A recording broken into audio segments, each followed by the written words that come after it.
of yoga consists of three antaranga yogas and three bahiranga yogas. The bahiranga yogas, respectively, the first one is Hatha Yoga, the next one is Raja Yoga, and the third one is Kriya Yoga. And the antaranga yoga aspects that Sri Swamiji has preserved and passed on to us, they are Karma Yoga, Jnana Yoga, and one more I will tell you during the discussion. So these six spokes together forms a complete wheel of yoga, which is called as the Yoga Chakra. And in the initial stages, when Sri Swamiji traveled all over the country, in the Indian subcontinent, and later on across to every continent in the world, he realized that what he proposed needed to be represented in a different way, and he mellowed down the whole system and presented a very small, I would say, pinhole view of the grand vision of yoga that he had. In that, today we are taking up Hatha Yoga, Ha and Ta, or Ha and Tha, or Hum and Thum. These are the two aspects based on which the system of Hatha Yoga is developed. If you look at the whole creation, the whole universe, if you look at yourself, who are actually part of this universe, who is one aspect of this universe, you will find that there are two components operating in every aspect of life. One is the heating aspect and one is the cooling aspect. One is the dynamic aspect and one is the passive aspect. One is the gross material, physical, vital aspect. The other is the mental, emotional aspect. If you do not have these two merging into each other, then you do not experience the individual. Imagine if someone does not have any emotions at all, any memory at all, any knowledge at all, any understanding at all, and they are just a physical body which is capable of doing work, how would we be able to relate with them? Or if a person is purely in the mental dimension, feels emotions, thinks and goes on thinking, does not even express it, does not know how to manifest his understanding and feelings in the material dimension, then how would that be a balanced experience of life? So Hatha Yoga is primarily talking about how we can bring balance in our life. And I think all of you will appreciate that having balance in life is of most importance, right? Between sleep and work, between rest and activity, between emotions and a sense of calmness. We need balance in every aspect of our life. And this physical body is a beautiful framework which has many layers of functioning. Beyond the physical body, for this physical body to function, there are subtler, imperceptible dimensions within us, which we generally are not aware of. For example, I will ask all of you to now do a small activity. Okay, can you all sit straight, please? And place your hand like this, place it underneath your nostril, like this. Okay, close your eyes and start observing the flow of breath touching the back of your palms. If you keep it like this, you can feel your breath touching the backside of your palm. Are you able to feel the breath touching the backside of the palm? Wait for a few more breaths, and you will find that breath is flowing predominantly through one nostril and it is subservient on the other side. How many of you are able to observe it? Can you just raise your hand that I'm able to observe it? Do you see people raising hands there? Good. So you will find that you are not breathing through both your nostrils. If you're not breathing through both your nostrils now, why are you having two nostrils? Have you ever asked yourself? I mean, your nose is not belonging to somebody else, right? It's your own nose. And you have two orifices through which something is happening. Why do you have these two when only one is working? Have you ever thought about it? You might have thought about constructing an aeroplane, having your own company, running your own startup, employing thousands of people, making millions of dollars, establishing an empire of business, creating wealth, but right under your nose, something is happening. So, why are you breathing through the left nostril or why are you breathing through the right nostril? This has significance. Whenever you breathe through your right nostril, it has an influence of stimulating the left hemisphere of your brain. And whenever you're breathing through the left nostril, it has a stimulating effect on the right hemisphere of the brain. And if you observe carefully, you will find that after every 90 minutes, the breath changes over from this side to the other side. You can take this day today till tomorrow, same time, 24 hours. You can take after every 1 hour, you can just put your hand like this. If you observe, you'll find that after 90 minutes, your breath switched over from this side to that side. Now, who is doing this for you? How is this happening in your body? This is what I was mentioning a little while ago, that there are imperceptible forces functioning within you which have influence on how you live your life. So when the right nostril is flowing, it is called as the Pingala Nadi flow. There are two flows of what is called as prana. Prana is a subtle force that enlivens the physical life and illumines the mental dimension and functions as a bridge between the physical and the mental dimension. The mental dimension has the intellect in it, has the memories in it, it has the emotions in it. The mental dimension has the the self image that you have. You believe that you are you. That is there in your mental dimension.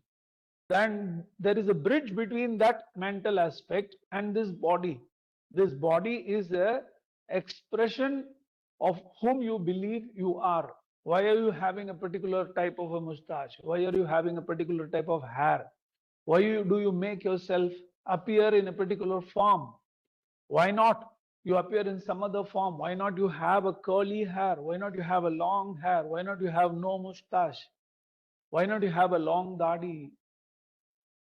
For each one of us, we believe that we are we and we want to project ourselves in a particular way, speak in a particular way, hold our posture in a particular way, even our facial expressions, everything changes. These are all dependent on the inner mental condition. The moment you become sad, you just sulk. There is a close connect between the feeling you have and how the body functions. And these two are managed by this flow of Ida and Pingala. This system of Hatha Yoga helps you to first of all develop.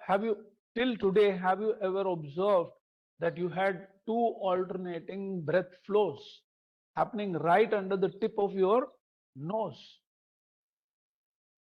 Hatha Yoga helps you become aware of so many, so far unrecognized uh, benefactors of the universal functions operating from within us, blessing us every day. This is number one.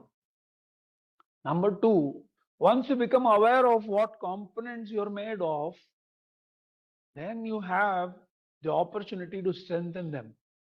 You can make your inner personalities very strong, capable, and function at the optimum level. Now, if you keep on trying to make a cake look better by just cutting off its surface or adding something on top of it, an icing, but when you consume it, the ingredient matters, right? In the same way, your body, your thoughts, your emotions, your memories, your intellect, and the bridging prana between this body and these ingredients, if they are not fine, then you may have what looks like a life. But you will only be surviving. You will not know the meaning of what living is. And there is a hell a lot of difference between surviving and living. So, Hatha Yoga helps you not only to know those benefactors that are supporting you from within, it also teaches you methods through which you can strengthen them. For example, you have a body, a very unique equipment, which is a marvel of creation. Somebody has to be the greatest of a genius to create something with idlis and buns and bread and broccolis and chicken. How can a chicken be converted into a body like yours? After all, whatever you have eaten has got converted into your body, right? Can you create something that will eat few vegetables and become an intelligent person? Let's think about it. This blessing that we have in this life, this body, is the blessing I'm talking about. Have you taken care of it properly? Or have you neglected it in the wake of achieving something else in your life? So, shall we do one more activity, small activity, to check how you feel? And also, the break will help you to be more attentive. Otherwise, you might feel, oh, so much more time is there. So, if you do this activity, you will feel very happy also. So, please come to standing position. We have Nityaji or Setu demonstrating what has to be done for you. So please come to standing position and bring your legs together in standing position. Now what you do is you raise both your hands up, stretch your hands nicely as if somebody is pulling your hands from above. Give a nice stretch. Now gently breathing out, bend forward and place your palm, palm, right? This is palm. Place your palm on the ground. You know what ground is, right? Where you're standing. Not to bend your knees. Okay, without bending your knees. Raise your hands up, come up again. So you understand what you have to do. You can see what Nityaji is doing. Huh? Can you do once again? Just to see for them. So you have to raise your hand up. You'll have to bend forward. And you'll have to place your palms on the ground. You know what palms are? She doesn't seem to know what palms are. Her fingers are touching the ground though. So let us see what's happening with all of you. Hmm? You can try 3 times. Each time you stay there for a count of 10. Okay? Now all of you get ready. Bring your legs together. Everyone is doing, Noma. Good. Thank you. Wonderful participation. Bring your legs together. Stand straight. Now you don't have to be so serious. You can smile. Right? Raise your hands up. Stretch yourself nicely. Bend forward. Don't bend your knees. Drop your head down. Bring your forehead towards the knee.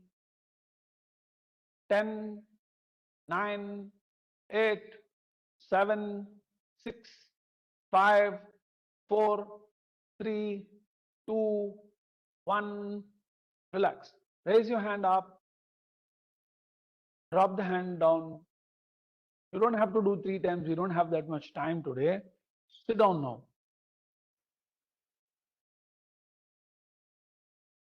How many of you were able to actually place your palm on the ground without bending the knees?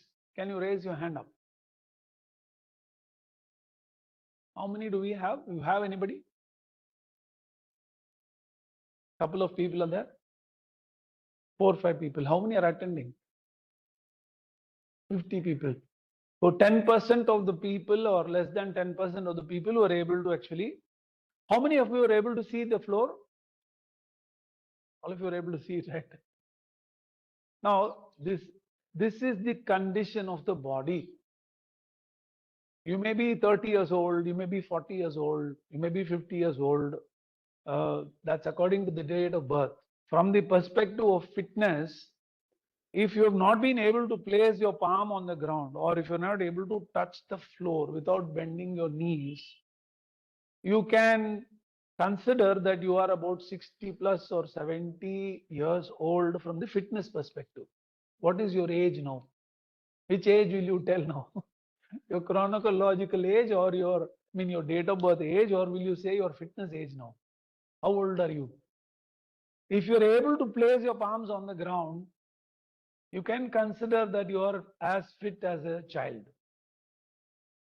I'm asking you a question. I'm saying a statement that as fit as a child. When you were a child, you were absolutely fit. How many times you would have done this push-up? Remember? In a day, almost for 2-3 years, you would have done thousands of times. And every time you smiling and looking at everybody, making faces at people, gestures, sounds, calling out. Now, if I ask you to do that push-up, how many times do you think you'll be able to do? Or if I tell you turn, lie down on your back, raise your legs, raise your hands, and go on doing like this. Circle your legs. How many times do you think you'll be able to do? As a child, you did it for hours together. So, were you strong when you were a baby, or are you strong now? The fitness has several parameters in it. And we have in Hatha Yoga 2 important practice disciplines which ensure that you become physically absolutely fit. One is called as the Shatkarmas. And the Shatkarmas include Neti, Basti, Dauti, Nauli Kriya, Trataka. These practices, the Shatkarmas, they work on a very deep inner dimension of the personality. They work on the guna. What is a guna? I'll have to explain later. There are 3 gunas that are discussed in yoga: Sattva guna, Rajo guna, and Tamo guna. And these 3 gunas manifest in the body as Vata, Pitta, and Kapha. These 3 components, Vata, Pitta, and Kapha, maintain the health inside your system. And if there is an aggravation in the Vata, or if there is a reduction in its capacity, that manifests as an imbalance, that manifests as a disease. And Hatha Yoga is one system which helps you to bring about very subtle, profound changes in the Vata, Pitta, and Kapha in the inner dimension of your personality. And there is a purification that happens which manifests as a robust health of all the internal organs and a very good coordination between one organ and another organ. And in medical terminology, this condition of health, homeostasis, it's called as, where there is a complete cooperation at a cellular level, at an organal level, and at the whole body functioning level, which manifests as health, which manifests as vigor, as vitality, as the ability to do whatever you want. When your mind feels that I want to do this, your body should have the capacity to fulfill that thought. To that extent, if your body is able to help you, then you can consider yourself as fit. Now, if your mind says, I want to go for walking, I want to go for running, and your body says, why don't you sleep? You worked so hard, such a poor thing you are, and you lie down, you can understand what is the fitness level that your body and mind are experiencing, right? So the Shatkarmas work on the inner dimensions. They also have influence on the mental dimension. They clear the mind. They develop one-pointedness of the mind. They are very helpful in eradicating unwanted, useless, redundant memories. Because memories can be draining, traumatizing, hurting, and precipitating, or memories can be uplifting, inspiring, and useful, making life creative and positive. So the Shatkarmas have influence on the physical, the vital, and the mental dimensions. Then you have the system of asanas. And from Hatha Yoga, world has so far popularly adopted asanas. And you have everyone posing in different contortions like a gymnast. You don't have to do, I mean, you don't have to develop a mindset that asana means you have to stand on the top of the head and bring the leg down and put it in the front and then you have to smile. It's not like that. There are very simple asanas that you can do. And Sri Swami Satyananda's contribution to this field of asanas is immense. If you attend our courses, you will find that the simplest of asanas have the most profound effect. And after the Shatkarmas, which is the first system in Hatha Yoga, the second is the asanas, then you have the system of pranayama. Many people think that pranayama means breathing practice. No. We have, as I was mentioning earlier, a subtle force, imperceptible force called as prana. And the prana can operate on a very low level, and the prana can operate on a very optimum level, or you can feel kind of always drained. Now, if I give you an example, you understand. If you have a phone, or if you have a tablet or a laptop, it requires 100% charge for it to do all its function nicely. Up to 70-80% also it will work nicely. By the time it is 50, it will start telling you that the battery is now only 50% charge. It will show you. And if it further comes down to 10%, then the phone will say, I will put you on a conservatory mode so that your phone will not crash. What does that mean? That means that many of the applications that you have installed in your phone will not work. Same thing happens to us when our prana level goes very low.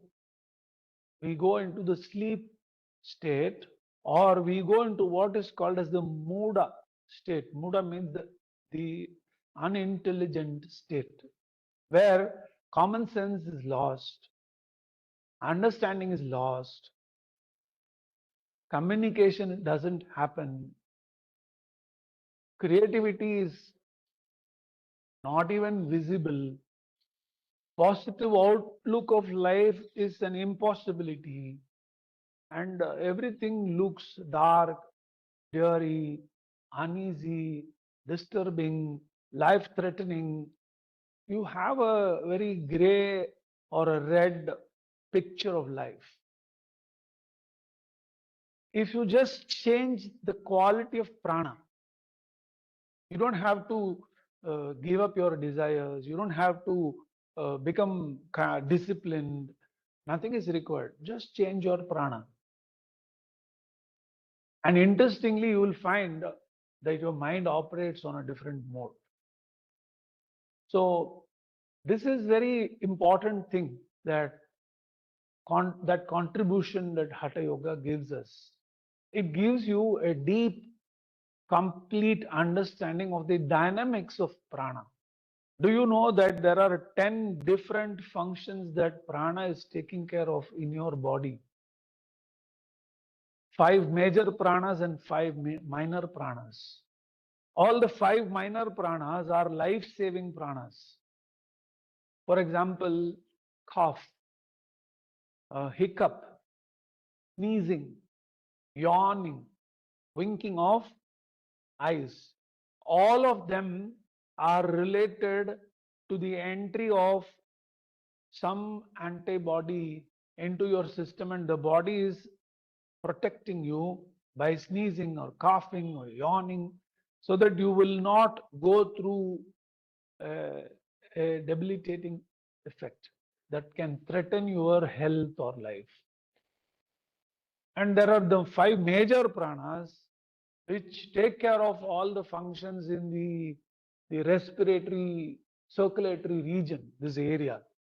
Or it takes care of, somebody said something. No.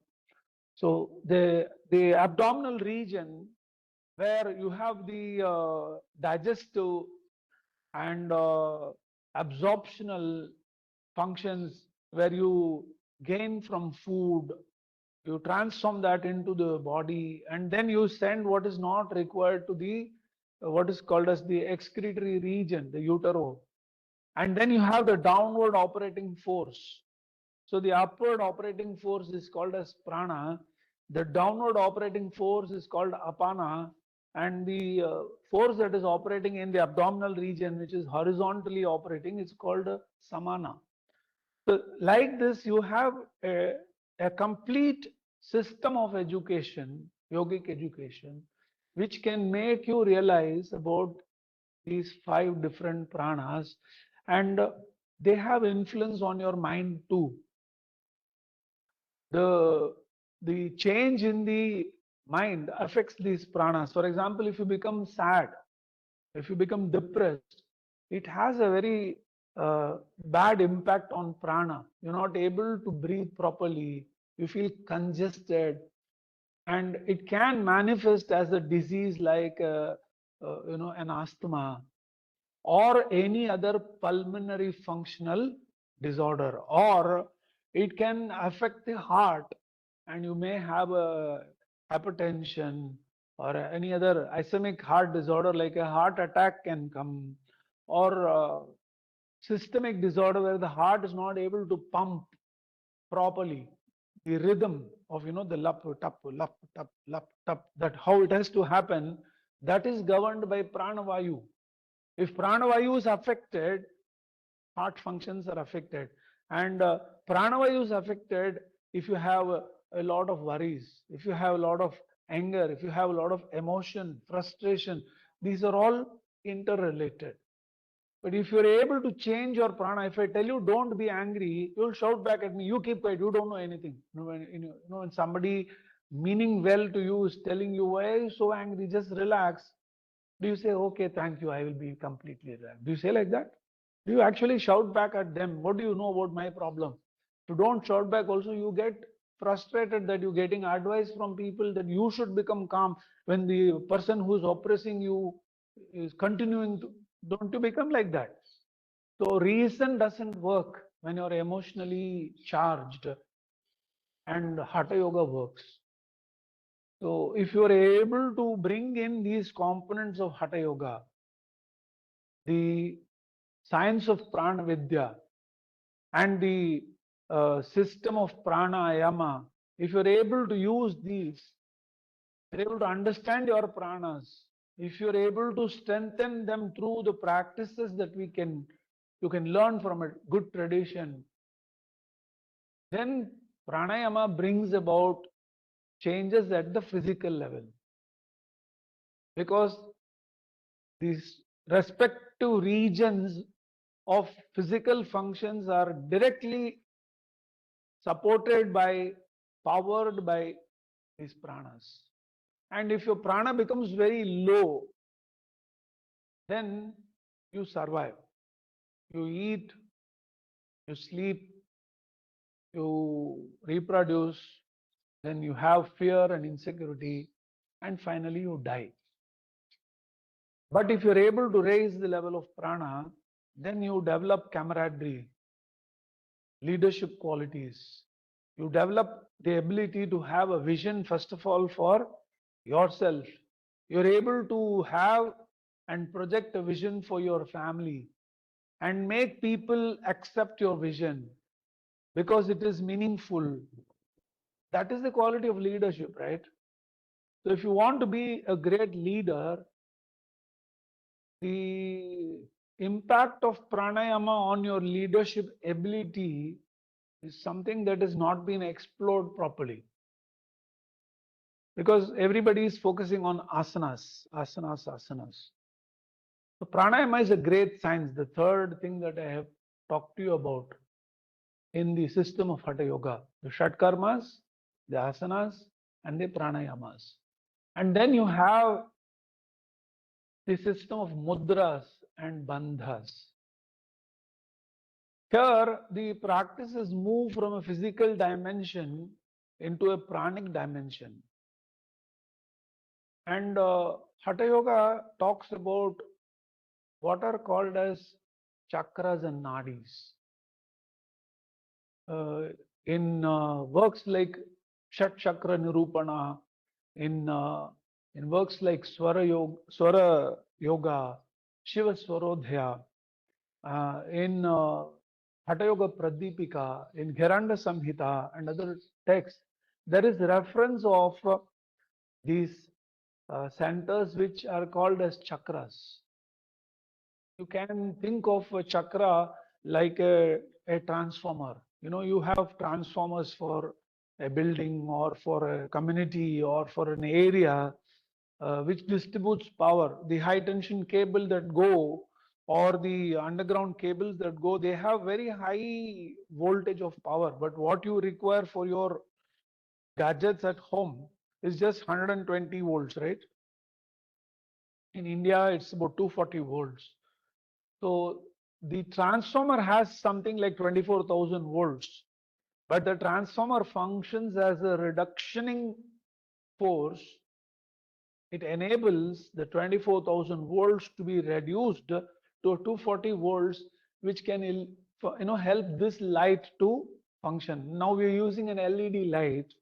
LED cannot even take a 240 volts, and we have a small mini uh, transformer inside this that reduces it to 12 volts, and this light is functioning on just 12 volts. This process of reducing and this process of uh, multiplying and enhancing, you have these chakras which operate inside your system. It's not in the body. So if you say, okay, you just, when you're doing an open heart surgery for me, take pictures of my anahata, it's not possible. Or if you have to go through, somebody has to go through a brain surgery and you say, okay, I have an opportunity to take picture of the sahasrara, nothing will be visible because it is not in the physical dimension. Now immediately there is doubt. Is there a non-physical dimension? Is it provable? Is there scientific research done? Is the genius of Swami Satyananda and his gurus were that Swami Shivananda himself was a medical doctor. He finished his MBBS, FRCS and other things, and he practiced medicine, modern medicine, in the early 30s, early 40s, across the world in different locations outside India. And then he came back to spiritual life, to his roots. Therefore, he had complete understanding of the modern scientific education, and he asked his disciples to present yoga to the scientific community. And that is the great achievement of Swami Satyananda. He handed over yoga to researchers in the early 60s and 70s. So much research has been done in the last 60 years that the publications that have come, they go into thousands and thousands of papers presented across the world. You have papers presented in Australia, you have papers presented in Tel Aviv, in Israel, you have papers presented in India, you have them done in the US. All universities, all educational streams were flooded with the wisdom of yoga in the times when Swami Satyananda traveled.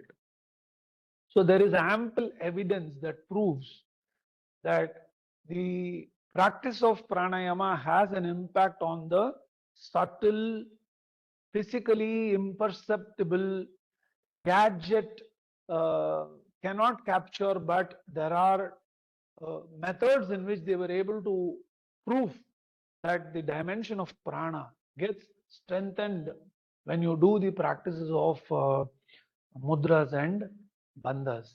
There are 6 chakras that are talked about, and there are these nadis called Ida and Pingala which crisscross, and it culminates in what is called as Ajna, the center at the eyebrow, where both the eyebrows meet. This location is called as Ajna, a luminosity and an awakening of this prana, and bringing the prana up to the Ajna and sustaining it at the Ajna at will throughout life changes the quality of your thinking, changes your vision of your own self, changes your world view, and allows you to explore the positive, creative, uplifting qualities that may be hidden within you.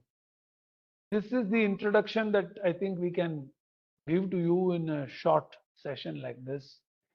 And at our ashram in Bihar School of Yoga, we have week-long programs, residential programs, month-long programs, year-long programs, lifetime programs where you can go and live there for 10 years, 15 years, and deepen your understanding. I'm not saying you have to go for 10 years, don't worry.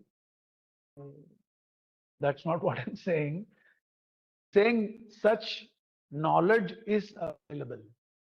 And at our center, we offer courses in a gradual manner, which is an integrated approach where all the different streams, the 6 streams of yoga that were developed by our gurus, they are offered in a seamless platter. So we're very happy that we were able to provide this insight to all of you about Hatha Yoga. This is, I would say, a pinhole of a pinhole view about Hatha Yoga. And I thank each one of you for being with me to spend your Sunday evening and hear out what we had to say. It has been a privilege to share this with all of you. Hari Om Tat Sat.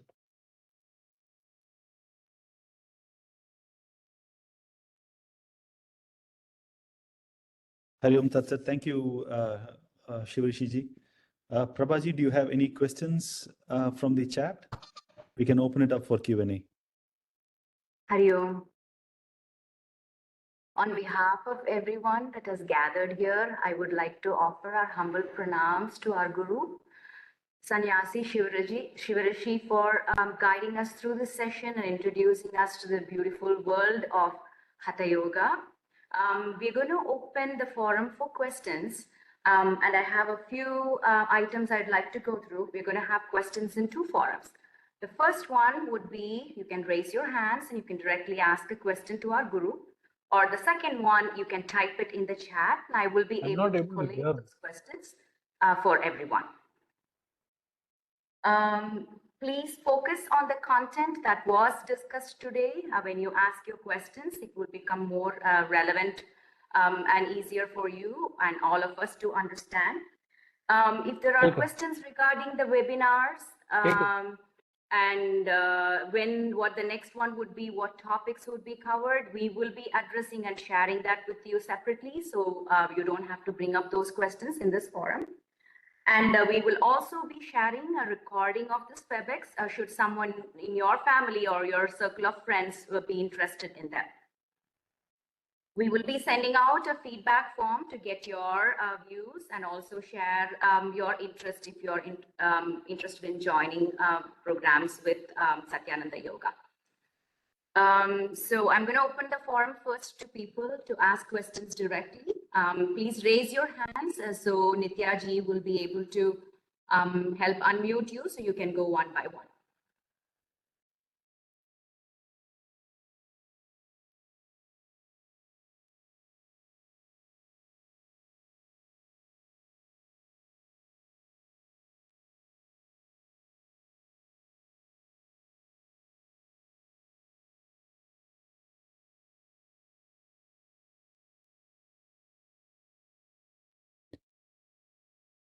Please go ahead, Bhaskarji.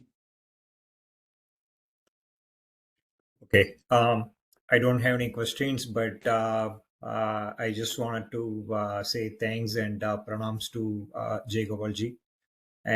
This has been, this is really, I cannot express my happiness to hear your voice lively again, Jai Gopalji. It's been a long time. I was your farmer.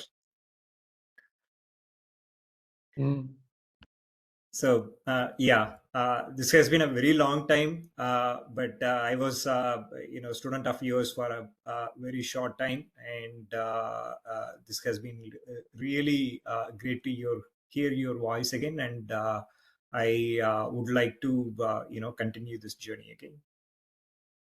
Wonderful.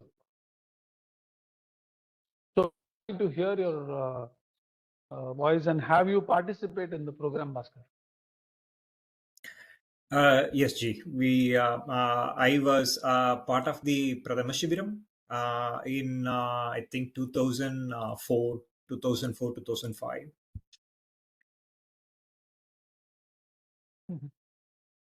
I thought we had a couple of people raise their hands. I don't see them anymore. Sudha Rani ji, did you raise your hands? Yes, please go ahead.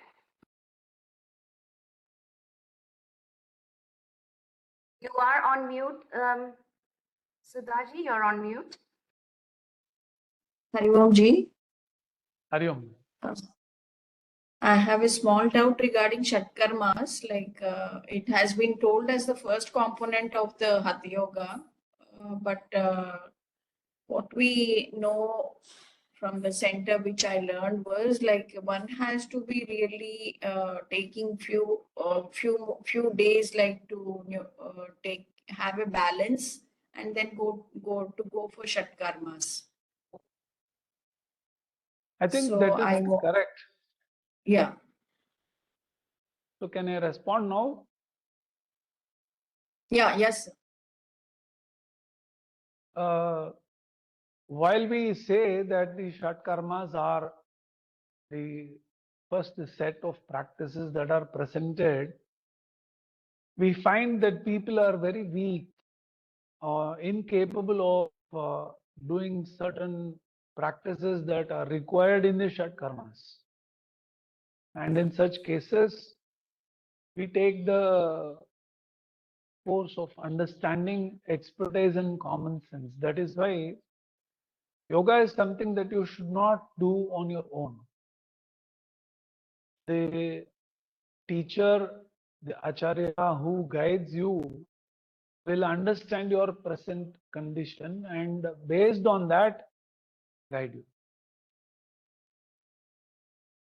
When we are presenting the concepts of Hatha Yoga, we are saying that the Shatkarmas are mentioned as the first thing. But if you're not strong enough, then we will have to identify a correct way and then help. So that is probably what your center has guided you, and you can safely follow what they are saying. Right. Thank you. Arun.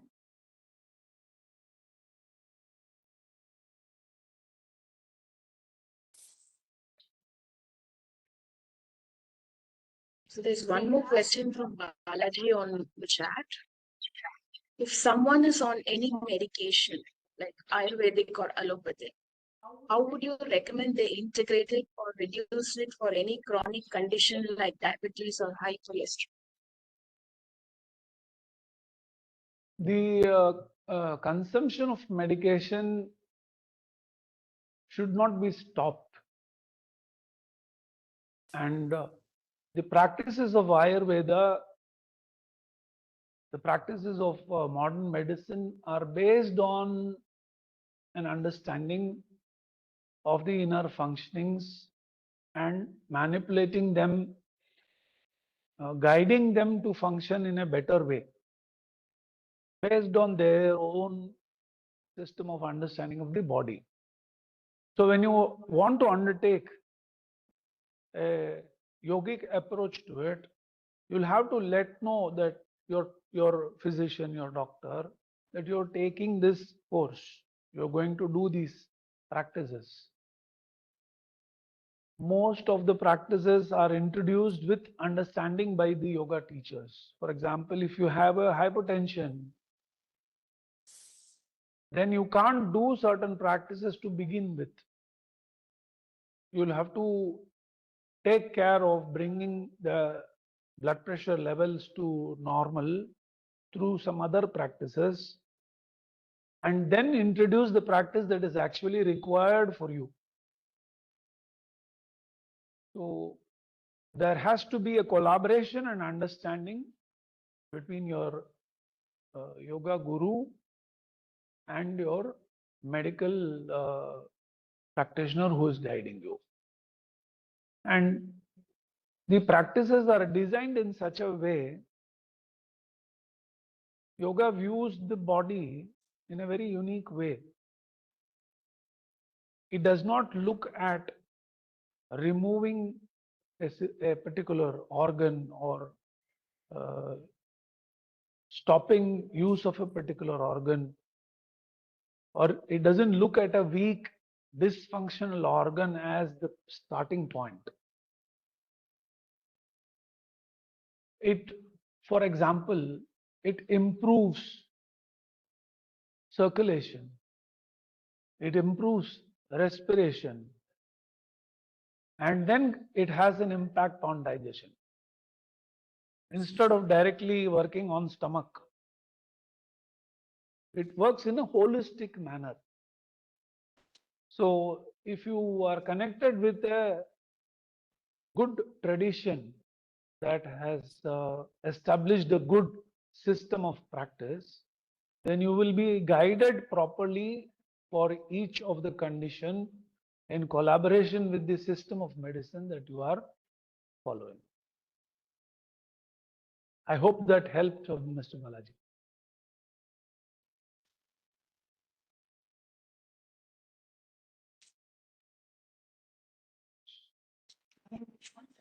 Hariom Guruji, I'm going to ask a question on behalf of everyone. It pertains to asanas in particular. When we do asanas, what is the recommended time to do it? Is it in the morning? Are there any prerequisites that we need to keep in mind before doing asanas? What is most important in practice is that you have to do it regularly. So when we keep that as a important factor, it has to be convenient, then only you can be regular. Though there is a reference saying that doing yoga abhyasa in Brahma Muhurta, Amrita Muhurta, all that is good. Today we are living in a world which is operating across time zones. There are people in India who are working in US time. There are people in US who are connecting with their, uh, peers and their colleagues who work from somewhere else in the world. So there are time zone conflicts. So which is suitable? Somebody will be eating at 4 a.m. in the morning. Somebody will be having lunch at 1 in the midnight. So what we suggest now in this new scenario, if you are able to identify a time when you can regularly do your practice without being disturbed by other commitments of your life, that is a suitable time. That is your Brahma Muhurta. Okay? Number one. Number two, you can't have food in your stomach or intestines and do asanas. You can't have water in your intestines and do your asanas and pranayama. The system has to be empty. If you want to do asanas, if you want to do pranayama, you should have had a meal or a drink or even water 3 hours prior to that. 2.5 hours at least prior to that. If you had water, at least 1 hour after that only you're supposed to do your asana practices. You can't have a bottle of water, keep on drinking one sip of water between one asana and the other asana. You can't have a burger or a vada pav and then say that it's only a snack. It can go and affect the system. It can go and just block your breathing function and can be fatal. So your stomach has to be absolutely empty. That's the only condition that is laid. That is for safety. Otherwise, in terms of when it has to be done, that's purely your own choice. But that has to be a constant. Today I will do in the morning. You wake up and then think, when can I do yoga? I think I have all this work, then I will do in the afternoon. Every day, if you change it, there is all probability that you will not do regularly. So ideally, you fix that duration. It take a few weeks for you to figure out that this is the most suitable time. Do it at that time every day. And the duration of practice should be sufficient enough for you to feel some change in your body. I mean, if you say I'm going to have lunch and then have 3 pieces of rice and say I've had my lunch today, how would it suffice? Like that, if you say I do 1 minute asana, I do 30 seconds pranayama, it will not actually have any impact on you. You'll have to give some time that if you do this practice, at the end of it, you feel some change in you. So for a beginner, if you are able to do asanas for at least 15 minutes and breathing practices for at least 5 minutes and some meditative practice at least for 10 minutes, they can be done at different times of the day also. They can be done together also. So you can either give one stock 30 minutes in one go, or you can do 15 minutes asana, 5 minutes pranayama in the morning and meditation at some other point of time. That is also fine. So I would say half an hour in total is a sufficient time for a beginner. I hope that responded to your question, Prabhaji. Yes, it did. Thank you. We have some questions related to the courses here as well. I'm going to bring this up. People are asking if there are centers in the US West Coast where these courses are offered for week long. So I'm going to let you answer, Guruji, and then we will go to the next one. In US, we have many teachers who are trained by Bihar School of Yoga. We have one ashram in Cleveland. It is, I think, called as North American Gurukul. And otherwise, we have several teachers offering online programs, and Satyananda Yoga Center is also offering online programs. And in the coming times, we are also planning a 2-day retreat in different locations in the USA, sometime in June, July.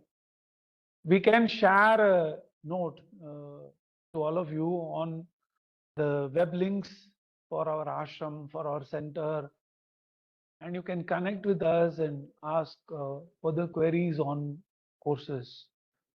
And at the Satyananda Yoga Center, we offer a beginner's course. It's called as Prathama Shibiram. And we've paced the course at one class per week. It is like, pickling, yoga pickle that you make of yourself. So you put yourself in the syrup of yoga and you start absorbing the impact in you, and then it transforms your life gradually. Which means that one day you learn, next 6 days you practice. Again, 8th day you learn, 6 days you practice. Like that, we have a 10-week program. We call it as Prathama Shibiram. We are offering it online for people who are outside India at the moment. So all these options are available for learning. Thank you, Guruji. We have Mr. Krishnaji here who wants to ask a question. Krishnaji, could you please unmute yourself and ask? Yeah, I don't have a question. I just wanted to thank Jay sir for giving us this opportunity. So very happy to see him after a long time. Thank you, sir. Krishna, Yes, sir. so happy to hear you. Thank you, sir. Good that you joined. Very Yes, happy. sir. You can share your experience of learning with the participants if you wish. Yes, sir. Absolutely. I will make it quick.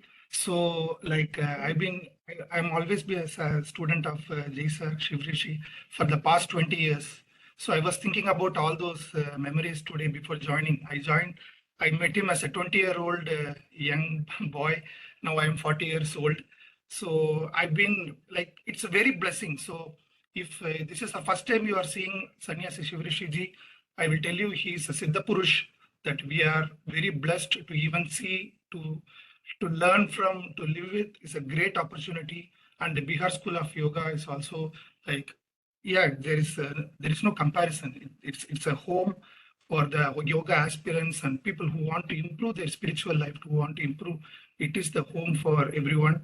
So let's take this opportunity. The only thing, as Sir said, is the most important.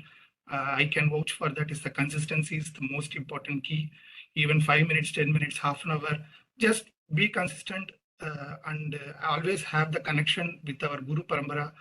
And yes, that's the most important part.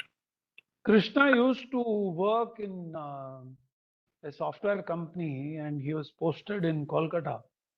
Yeah. I fondly remember that. And I used to conduct a year-long preparatory course for Kriya Yoga. And he would fly all the way from Kolkata every month and attend the one full day session on Sunday mornings till evening, and then practice what was taught in that one day for the whole month, and come back every month. And I really remember that, and I keep referring to Krishna and his dedication in many courses that even last month I mentioned about you. Yeah, both my daughters, they are named by Swamiji, and my second daughter's name is Sai Niranjana from Swami Niranjanananda Saraswati. So we are very happy and we are very blessed. Thank you. Thank you, Krishnaji. We have a couple of questions from people. One is from Aparna ji. She wants to know the names of the books that were mentioned by you, Guruji. Hatha Yoga Pradipika is one that she has already acknowledged. She would like to know the books, names of the other books as well. We will share the link that Bihar School of Yoga has created. It is called as Satyam Yoga Prasad. And we will share the link with you. You can actually enter into it and you can sign in using your own password and your email ID. And you can go through all the books that have so far been published by Bihar School of Yoga. And one full section of books on Hatha Yoga have been published. And the classical texts that I referred to today are Hatha Yoga Pradipika, Virandha Samhita, Hatha Ratnavali, and Shiva Swarodhya.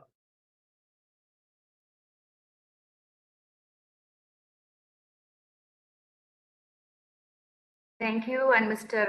Muralidharanji wanted to know if we are going to have more of these sessions going forward.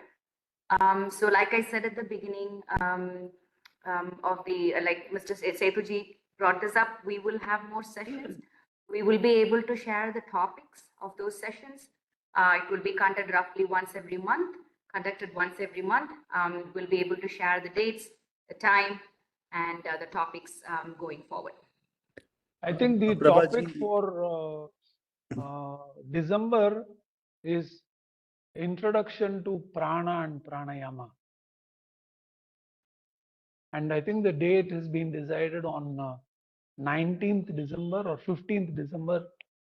We can send you a list. And if you had visited our website, again, go back to the website and you will find updates about our future programs.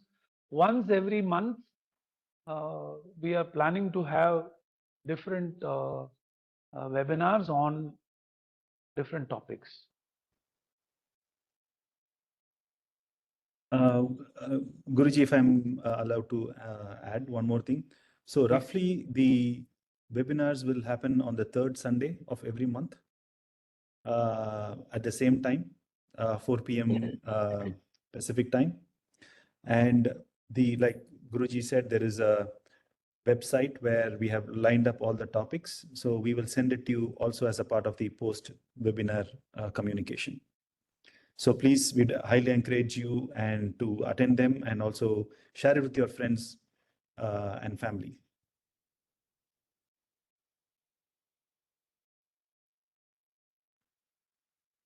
There are a couple of other questions related to the courses as well. Will you be sharing the links to register for the Prathama Shibiram for US residents? We will be sending a feedback form. We're going to gauge interest in people, but yes, we'll be happy to share our website here, and then you can follow up after the sessions, and we will be able to guide you from there. Another question is, how do we create a consistent yoga practice daily? How much minimum time is required for the practice? So this is a very relevant question, Guruji, because, consistency here is important, but, people have, as you said, a lot of other responsibilities, and it kind of comes in the way. So it is very relevant question that someone's bringing up here. So if you could please share your thoughts, I think it will help everyone. I started practicing yoga in 1988 when I was about 20 years. Since I started in 1988, now it's 2024. In the last so many years, I have not missed practice even on one day. That is one qualification that I have, that I can talk to you about yoga.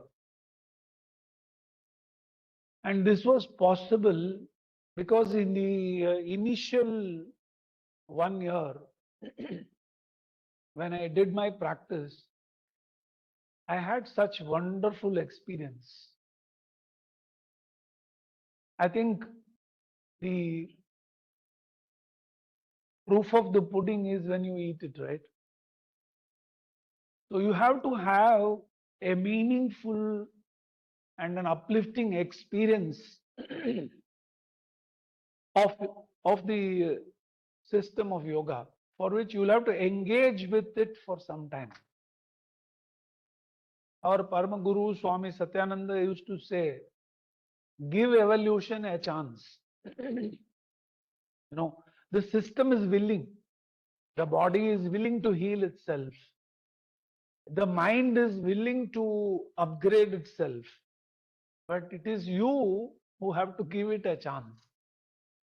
And if you have one insight, if you have one vision of the higher possibility that is there within you, that itself will be the greatest motivation.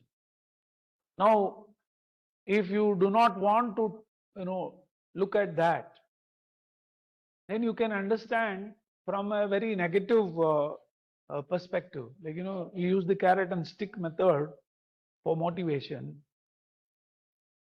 The body is continuously deteriorating.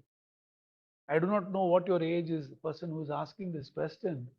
Your body is not the same as it was when you were about 12 years old, 15 years, 18 years old, 25 years old. It is going through transformation. So when I asked you to bend forward and touch the floor, some of you found that you were not able to place the palm on the ground. Some of you were able to barely touch the floor. Some of you were able to just bend down and look at the floor.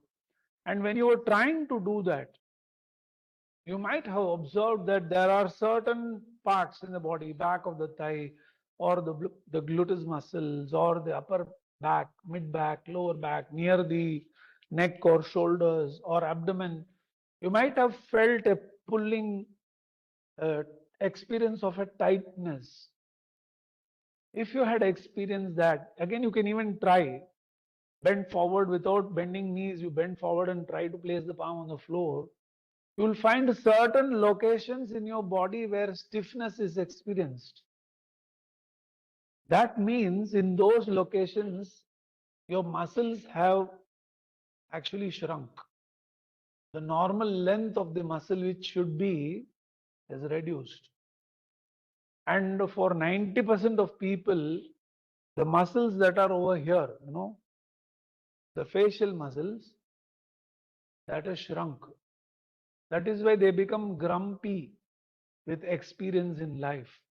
Do we become happier and beaming by the day, or do we become grumpier by the day? Are we able to give the broadest smile to every person who crosses us? Or are we preoccupied in our mental state that the mind is not allowing you to have a nice laugh out when a hilarious comedy is happening, where somebody is cracking a fantastic joke and you look at them and then ask, then for what? Right? We experience this, that people are not even able to happily smile because the muscles have become shrunk. Likewise, organs are deteriorating. And if you do your practice every day, I always give this example. Imagine if you're trying to take a boulder, a huge rock, from the bottom, from the foothill to the top. You use a earth moving equipment, or you use a lot of people, and then you push it up. Even for it to stay where it is, let's say it is dusk and you have to come back for work only tomorrow, and the rock is kept there, you have to keep a stopper there, right? Otherwise it will roll back to the foothill. The body is exactly functioning like that. Your everyday practice is only the stopper to begin with, that it doesn't deteriorate to a still worse condition. Over a period of time, when you repeat your practice, then the practice moves from a from a preventive condition. It goes to restoration. It improves the function. It makes efficiency later on. So at least for 6 months, 1 year, if you do not involve yourself deeply in regular practice, you can't get any experience. The other problem with people is they set a goal. I will do yoga for 3 days, then I should become happy. I will attend a samadhi program, then I should become self-realized. Or they have their own kind of expectations, and they have their own timelines. And if they practice for 15 days, or if they practice for 45 days or 2 months, then they expect that the belly has to go away, the body has to become like that. If that doesn't happen, then they quit that yoga. And then they go to another, and then they go to another, then they go for walking, then they go for eating only green vegetables, then they go for I will not sleep at all, then they go for intermittent fasting, all kinds of things they will try. But the thing is, something helps only if you give it enough time. That's why Sri Swamiji says, give evolution a chance. And what I'm saying is, give yoga a chance. Practice at least for 1 year, just for the sake of practicing. I hope that helps. Thank you, Guruji. It definitely does. We are at time here. It's about 5:34. We've pretty much addressed the questions people have had. So I'm going to turn it over to Setuji to wrap up the session and for closing comments, please. Thank you, Prabhaji. Thank you, Shivrishiji, for all the wisdom and insights. And for all the participants, thank you for taking the time and attending the session today, and for registering. We will send you all a follow-up email with some of the links to the webinar, the recording of the webinar, and there's also a feedback form if you're interested in following through with online courses, or even visiting the centers in India. Please let us know. We already have shared the WhatsApp number. If you have any questions, anything that comes up, please feel free to reach us at these WhatsApp numbers. We'll be more than happy to help you in this journey.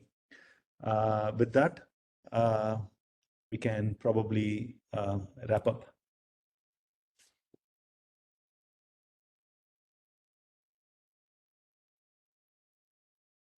Shanti Pat? Yes, let's do Shanti Pat. Jai sir, can you lead us with the Shanti Pat, please? Yeah. Please sit comfortably. Place your hands in a mudra of your choice. Eyes gently closed. Become aware of the whole body from the top of the head to the tip of the toes.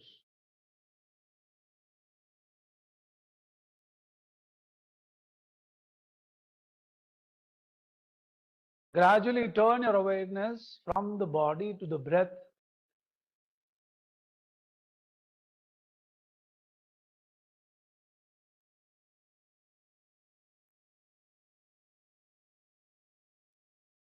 And then gradually bring your awareness from the tip of the nose into the eyebrow center, and look at the dark space in front of the closed eyes.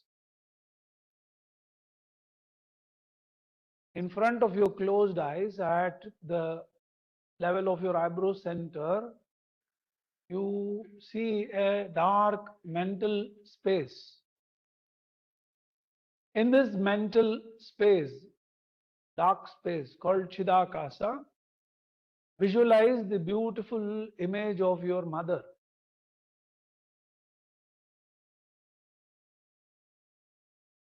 Offer pranams to her. Visualize the image of your father. Offer pranams to him. If you have a guru, please visualize the image of your guru. Offer pranams to your guru.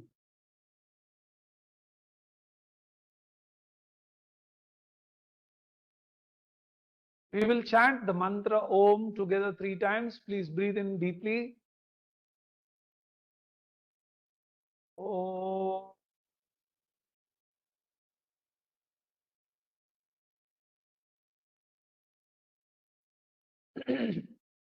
Breathe in deeply. Oh.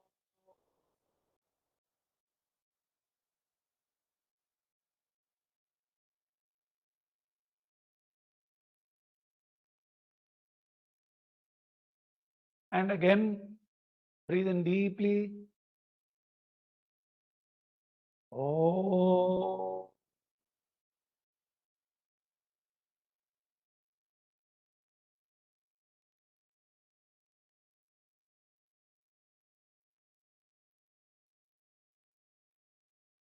Please hear and repeat after me.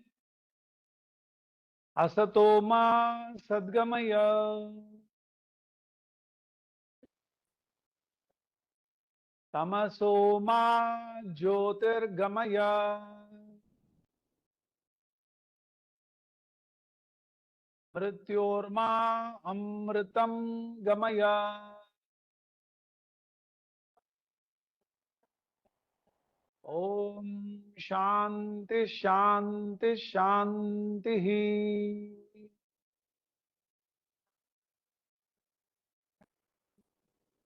Harihi Om.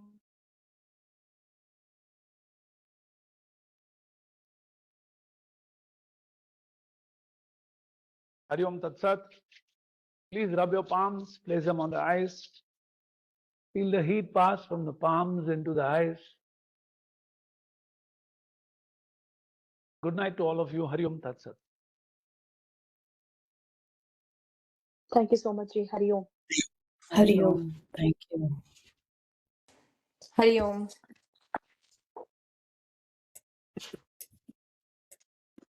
Hari Om. Hari Om.